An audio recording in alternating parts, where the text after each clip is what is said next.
कोल्हापूर जिल्हा दूध उत्पादक संघ अर्थात गोकुळच्या निवडणुकीच्या पार्श्वभूमीवर मोठी बातमी समोर आली आहे. औसा यानातील 193 दूध संस्थांना मतदानाचा अधिकार देण्याबाबत कोल्हापूर सर्किट बेंचनं महत्वपूर्ण निकाल दिला आहे.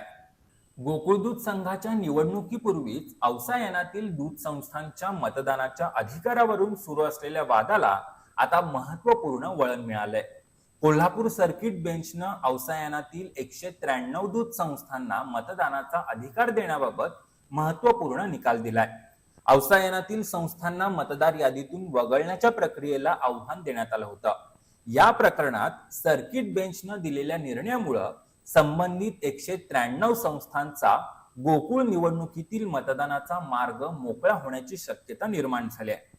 या निर्णयाचा थेट परिणाम गोकुळच्या आगामी निवडणुकीच्या राजकीय आणि निवडणूक गणितावर होण्याची शक्यता आहे. विशेष म्हणजे औसा यानातील उर्वरित दूध संस्थांनाही या निर्णयाचा फायदा मिळण्याची शक्यता व्यक्त केली जाते. गोकुळच्या निवडणुकीत प्रत्येक दूध संस्थेचं मत महत्वाचं मानलं जातं. त्यामुळे शेकडो संस्थांच्या मतदानाच्या अधिकाराचा प्रश्न ऐरणीवर आल्यानं आगामी निवडणुकीतील मतदार संख्या आणि समीकरणांमध्ये बदल होण्याची शक्यता आहे. दरम्यान सर्किट बेंचच्या या निर्णयानंतर गोकुळच्या निवडणुकीतील पुढील प्रक्रिया कशी पार पडते, तसंच औसा यानातील इतर संस्थांबाबत काय निर्णय होतो, याकडे आता संपूर्ण जिल्ह्याचं लक्ष लागलंय.